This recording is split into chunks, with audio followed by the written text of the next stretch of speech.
Namaste children, welcome to Lakshmi Usha videos. இதுக்கு முன்னாடி நான் ஒரு 5 வீடியோ உங்களுக்கு கொடுத்துருக்கேன். அந்த 5 வீடியோவில் பிராத்மிக் போம் 5 சொல்லி கொடுத்துருக்கேன். இப்போ நம்ம இதில் 6th போம் கல்பனா பார்க்க போகிறோம். வாங்க பார்க்கலாம். கல்பனா அப்படின்னா கற்பனை. ஸோ கற்பனை நம்ம கற்பனை இருக்கிறனால தான் உலகம் முன்னேறிகிட்டே இருக்குது. மனிதன் ஒன்று ஒன்றா கற்பனை பண்ணி அதை கண்டுபிடிச்சி தன்னுடைய வாழ்க்கையை முன்னேற்றிகிட்டே வந்துட்டுருக்கான் இல்லையா?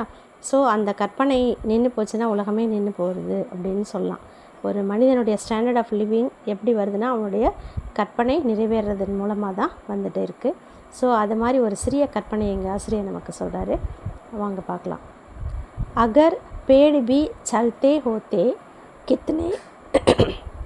कितने मज़े हमारे होते. अगर पेड़ भी चलते होते कितने मज़े हमारे होते. அகர்னா சப்போஸ் ஒரு வேளை மரம் கூட நடக்க ஆரம்பிச்சதுன்னா ஹமாரே கித்னே மஜே ஹோத்தே, நமக்கு எவ்வளோ சந்தோஷமாக இருக்கும். மஜே ஹோத்தேன்னா மகிழ்ச்சியாக இருக்கும். ஒரு வேளை மரமும் நடக்க ஆரம்பிச்சதுன்னா எவ்வளோ மகிழ்ச்சியாக இருக்கும் நமக்கு. बांध तने में उसके रस्सी चाहे जहाँ कहीं ले जाते. उसके तने में அதனுடைய தண்டு நடுப்பகுதி இருக்கும் இல்லையா, வேருக்கும் அந்த கிளைகளுக்கும் நடுவில் இருக்கிற பகுதி இருக்குது, அதை தடை அப்படின்னு சொல்லுவோம். அந்த தண்டில் நம்ம ஒரு ரஸ்ஸி ஒரு கயிறை கட்டி சாகே எங்கே தேவையோ கஹிலேஜாவை எங்கே வேணால் கூட்டின்னு போகலாம்.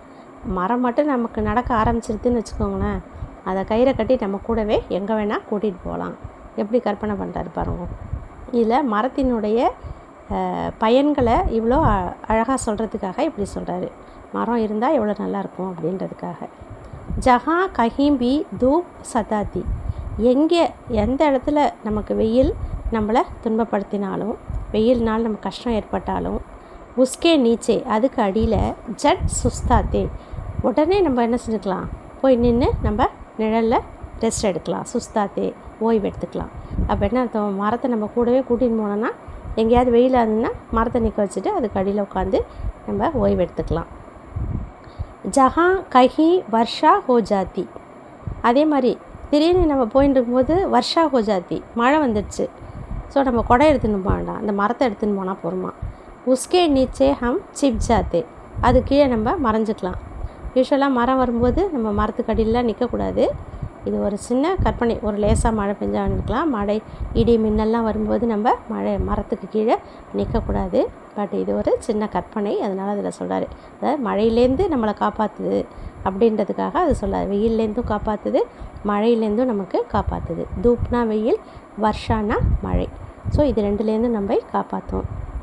பூக் சதாத்தி அகர் அச்சானக் அகர் பூக் சதாத்தி, நமக்கு திடீர்னு பசி எடுத்தது அப்படின்னா தோடு மதுர்ஃபல் உஸ்கே மதுர்ஃபல் தோடுகர் காத்தே, நம்ம என்ன செய்யலாம், அதுலேருந்து ரொம்ப இனிமையான பழங்களை பறித்து சாப்பிட்டுக்கலாம்.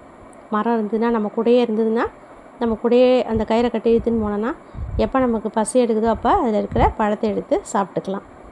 ஆத்தி कीचड़ बाढ़ कहीं तो चट उसके ऊपर चढ़ जाते. ஸோ அகர் கஹி பாடு ஆகித்தோ, பாடுனா வெள்ளம், திடீர்னு வெள்ளம் வருதுன்னு வச்சுக்கோங்களேன், அதுலேருந்து அப்படியே சகதியாக அடிச்சுன்னு வரும் இல்லையா வெள்ளம் வரும்போது. அப்போ நம்ம என்ன செய்யலாம், ஓடி போய் அந்த மரத்து மேலே ஏறி உட்காந்துக்கலாம். நம்ம நிறைய இடங்களில் பார்த்துருக்கோம், வெள்ளம் வரும்போது நடுவில் எங்கேயாவது ஒரு மரம் இருந்ததுன்னா மரம் நல்லா மிதக்கும் இல்லையா, கடகடன்னு அந்த மரத்தை பிடிச்சிட்டு வந்து சேர்ந்துருவாங்க. ஸோ அது காப்பாற்றும் நம்மளை. ஸோ ஒரு தீவு மாதிரி இருக்கும், அதில் ஒரு மரம் இருக்கும். ஸோ அதை பிடிச்சிட்டு தப்பிச்சு வருவாங்க.